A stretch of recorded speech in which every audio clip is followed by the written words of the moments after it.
प्रभाग क्रमांक 5D मध्ये भारतीय जनता पार्टीचे अशोक पाटील यांनी सर्व राजकीय गणित उलथवून लावत ऐतिहासिक विजय संपादन केलाय।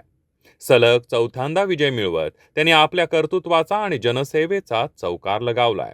अतिशय प्रतिष्ठेच्या ठरलेल्या या लढतीत अशोक पाटील यांनी केवळ विजयच मिळवला नाही, तर प्रस्थापित राजकीय विरोधकांना चारी मुंड्यात चित केलाय।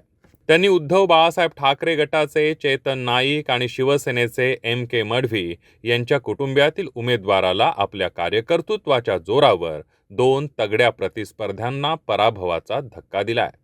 2 मोठ्या राजकीय शक्तींसमोर अशोक पाटील यांनी आपला बालेकिल्ला निर्विवादपणे राखला। त्यामुळे प्रदीर्घ आणि दांडगा जनसंपर्क या फॅक्ट समोर प्रस्थापित कुटुंबियांचं राजकारण फिकं पडलंय। या निवडणुकीत अशोक पाटील यांना एकूण 7,303 मतं मिळाली असून त्यांनी 883 मतांच्या भक्कम मताधिक्यानं विरोधकांवर निर्णायक विजय मिळवला। मागील कार्यकाळात केलेली ठोस विकास कामं, जनतेच्या प्रश्नांबाबतची संवेदनशीलता आणि तळागाळात असलेला त्यांचा दांडगा जनसंपर्क हा या विजयामागला खरा फॅक्टर ठरला।